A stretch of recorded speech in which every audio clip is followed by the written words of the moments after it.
Hi everyone, welcome to my reading log for the month of April. Admittedly, I kind of had a bad month mentally, so I didn't read as much as I normally do, but I think there's about 20 volumes here that I did read, so let's just get right into it. First, I read volumes 1 through 6 of My Love Story. This is actually a reread. I really love this series, but I had only read it before from the library. I never owned it, so I picked up the first 6 volumes and I read them all in like one go. I really regret not picking up the rest, so I have bought the rest at this point in time, but essentially this story is about a guy who saves this girl from being molested on the train, and she falls in love with him. And this is the guy, not him.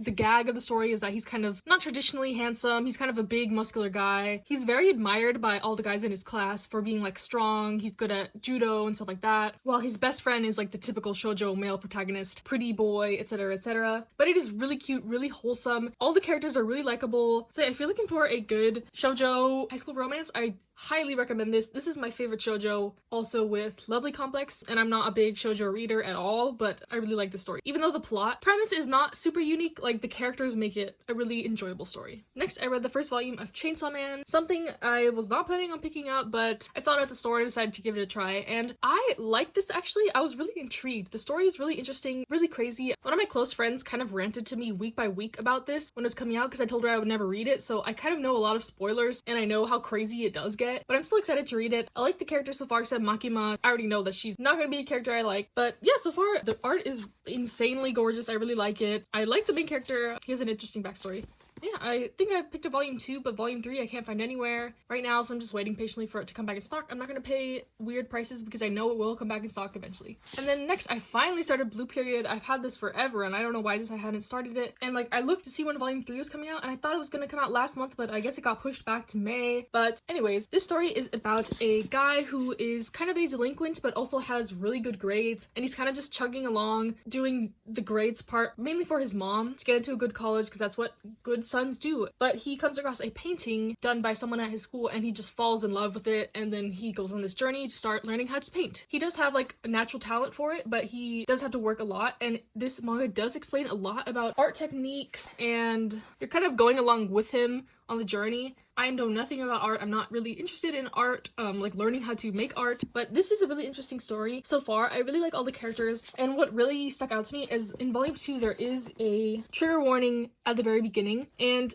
while it says mentions of suicide, I would probably tag this as homophobia instead, so I appreciate that they have the Trevor Project there. Always look at my description if you need to. I have links to a lot of places in there, but this character, as of now in the story, is a gay man who cross-dresses and experiences homophobia because of that, including a little bit from the main character, but he is learning throughout the series. Like, I think at the end of volume 2 he kind of starts to understand why this character acts like this, and he doesn't think that they are as weird as he originally thought. So yeah, I'm excited to read more of this. The art is gorgeous, the characters are likable. I know this is getting an anime soon. Same with Chainsaw Man, they're both getting anime, so I'm really excited for that. I bet the anime is going to catch up to the English publication because these are slower releases than I thought they would be. I think volume 4 was supposed to be coming out this month, but they pushed that back to like August or something, so waiting patiently, but I'm definitely going to continue this. And then next, I read volume 1 of Sasaki and Miyano. This honestly was nothing special. This has really high ratings on Mal, like 8.5 or something crazy like that, and I thought it was whatever. It's about a kid who really likes BL manga, and this kind of popular guy, delinquent guy, who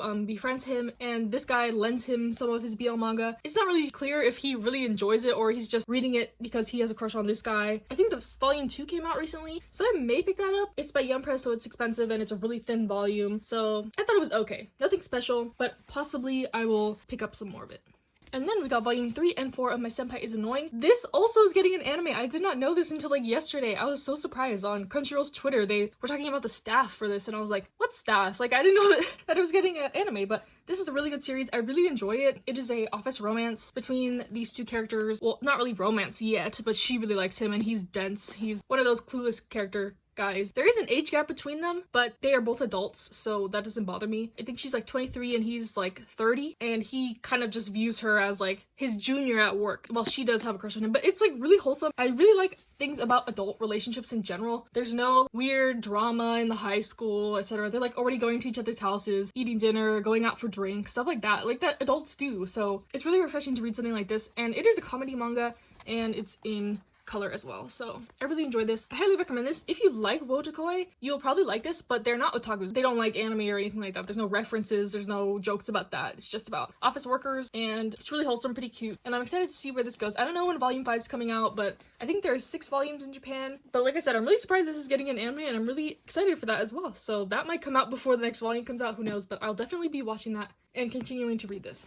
Okay, and then next I read volumes 4 through 11 of Host Club. I'll just pull these ones out here to show. And volume 9 marks the end of where the anime was. The anime is original, but there is a character in here that kind of reflects who that girl, what is her name, Eclair, was in the anime, but it doesn't end like that. It keeps going, obviously. And past the anime, it is starting to get much more serious and like heavy on the romance slash drama. While the first part was more like comedy, you were getting to know the characters, kind of some filler chapters that were just like nonsense, but now we're really getting into more of the romance. These 3 guys are kind of in the love square with Haruhi, whether she knows it or not. But I did want to touch on the fact that this series does have a lot of potentially problematic tropes. I think in this chunk of reading that I did, they did have the beach episode, which has some misogyny and attempted rape, kind of. If you've seen the anime, you know what I'm talking about. It's not a perfect series. And I think I said in my last month's video that this series is better if you have the nostalgia of like the anime,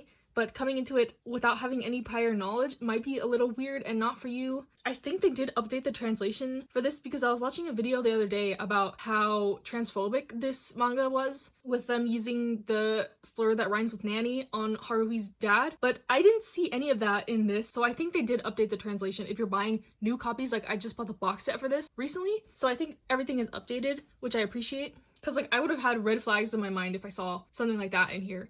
But I know that the anime, especially the dub, is very problematic in that sense. So, just warning anyone, there are some problematic tropes in here. Tamaki is straight up homophobic. Even though it is self-aware, the mangaka is very self-aware in what they're doing, it could rub people the wrong way. So it's not my place to tell people that, oh, this is not that problematic, etc. Anyone can control their experience with media, so if that will be something that triggers you or you don't want to read about that, then it's okay to not read this. Even though I've mentioned this before, I'm lesbian, and the fact that Tamaki like hates lesbians because of the Lobelia girls trying to take away Haruhi, it doesn't really offend me. It kind of makes me side-eye him as a character, but I'm not gonna totally hate him because of it, because I know that his actions are due to them trying to take Haruhi away from him or whatever. So you either have to accept the fact and keep reading, or just stop altogether, which is fine either way. Hopefully I expressed myself clearly on that. But I am still enjoying it, especially since it's getting a little more serious. I didn't expect it to turn that way, but I have 7 more volumes, so I'll read it to the end and see how I feel at the end of it. And then lastly, I read all of Ping Pong, and I will do a review for this. I know I said last month that I was going to do a bunch of reviews, but like I said, my mental health was kind of ass, so I didn't do that, but this one I definitely will. I'll try to film it right after this. But a preview of what I'm going to say, I think the anime is better for this one. I will elaborate more in my video, but I think the anime is better. But the manga is still very good. I would give it an 8 out of 10, and I would give the anime a 10 out of 10. The reason is that the anime added a lot in terms of character development, and just the soundtrack and the animation heightened the experience. So maybe that's why I didn't like the manga as much, because I had seen the anime first and I regard it as like a masterpiece, and it's one of my favorite animes of all time. But the manga was still really good. Basically, it is about 2 guys in high school playing ping pong. One is kind of a prodigy in the sense that he is really good at the game technically, and then there's one guy who is a prodigy in the sense that he has like this raw talent and a lot of energy and motivation. But they are best friends. Opposites, best friends. And the story explores themes like adolescence, why you play a sport, the pressures that come with competitive sports, friendship, growing up, finding what your true passions are, etc., etc.